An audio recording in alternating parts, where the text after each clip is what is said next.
अगर आपके खिलाफ कोई भी एफआईआर हुई है तो सबसे पहला काम यही होना चाहिए कि आप देखें कि कौन सी धारा में एफआईआर हुई है, उसमें सजा कितनी है।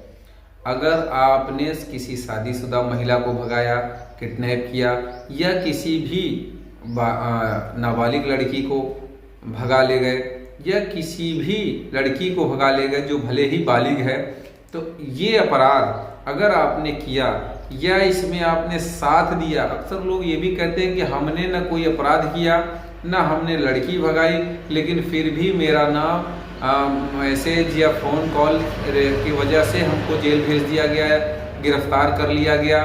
तो ऐसा देखिए, आप अपराधी का सहयोग भी करेंगे तो भी आप अपराधी माने जाएंगे। लेकिन ध्यान रहे कि अगर आपने कोई अपराध नहीं किया है, समय रहते आप अपना बचाव कर सकते हैं तो बचाव हो जाएगा। लेकिन अगर आप समय रहते अपना बचाव नहीं कर पाएंगे तो 100% जेल की सलाखें आपके लिए खुली होंगी, उस सलाखों के पीछे आपको जाना होगा। दूसरी बात ये कि अगर इन धाराओं में मुकदमा हो गया, 363, 366, 376 जैसी धारा में अगर एफआईआर हो गई, उसमें पॉक्सो लगी हो या न लगू, अगर पॉक्सो भी लगी है तो समझो वो और भी टफ मामला हो गया। यानी कि अगर नाबालिग लड़की के साथ दुराचार है तो भैया ये तो अच्छी बात है कि आपको फांसी लग जाए। अगर किसी भी नाबालिग बच्ची के साथ अगर रेप जैसा दुष्कर्म जैसा अपराध हुआ है तो उस बंदे को जेल तो हो, फांसी हो जाए, वो बहुत अच्छी बात है।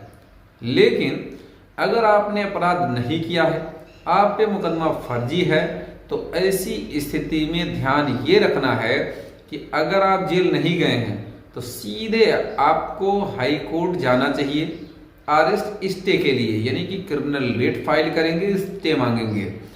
मैक्सिमम केसों में ये देखा जाए, अगर पास्को भी जुड़ा है या फिर ST/SC जुड़ा है तो स्टे इतनी आसानी से नहीं मिलेगा। ये सोचें कि आप हाई कोर्ट जाके मैं स्टे ले लूं, तो अगर पास्को जुड़ा है, ST/SC जुड़ा है, तो ये सोच के चलें, ये मान के चलें कि हो सकता है कि खारिज भी हो जाए। अब अगर ये नहीं है तो हो सकता है स्टे मिल जाएगा। अब एक सवाल और है कि क्या बेल मिल जाएगी? अब एंटीसिपेटिक बेल चाहे ST/SC हो या ना हो, ST/SC तो इसे भी नहीं मिलेगी, अप्लाई नहीं होगी। दूसरी बात ये कि अगर नाबालिग के साथ दुराचार यानी कि पॉक्सो लगा हुआ है, 363, 366, 376 है, तो 100% आप ये समझें कि बेल आपकी लोअर कोर्ट से, सेशन कोर्ट से रिजेक्ट हो जाएगी।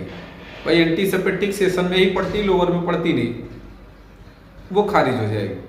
हाई कोर्ट अगर आपके पास ग्राउंड से तो हो सकता है मिल जाए, लेकिन एंटीसिपेटिक बेल तभी आप अप्लाई कर सकते हैं जब आप जेल में नहीं गए हों।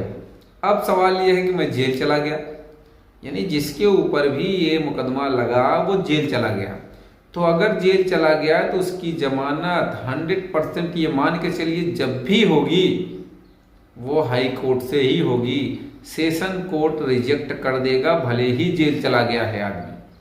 अब एक सवाल और लोगों का रहता है कि मैंने अपराध किया नहीं, सहयोगी के तौर पर मेरा नाम ऐड कर दिया गया है, मेरे पे ये सब धाराएं नहीं हैं, तो क्या होगा? देखिए, क्या धारा आप पे है उस पर निर्भर होता है कि आपकी जमानत कहाँ से होगी, सेशन से होगी या फिर हाई कोर्ट से होगी। ये आपके ऊपर क्या धारा लगी उस पर निर्भर करता है। दूसरी बात ये कि देखिए, संगीन धारा कोई भी हो, अगर गंभीर अपराध वाली धारा है तो मैक्सिमम ये मान के चलिए कि आपकी जमानत हाई कोर्ट से ही होगी। निचली अदालत यानी सेशन लोअर कोर्ट से ये ना उम्मीद करके चलें कि हो जाएगी। वो अलग की बात है कि भाई आपके फेवर में बयान भी हो गया, 161 भी आपके फेवर में, 164 भी आपके फेवर में, और आपकी बेल सेशन से हो गई। देखिए, ये कोई सा केस होता है। अक्सर लोग ये भी करते हैं कि भैया अगर हमसे शादी करता है तो हमें बेल पे कोई आपत्ति नहीं है।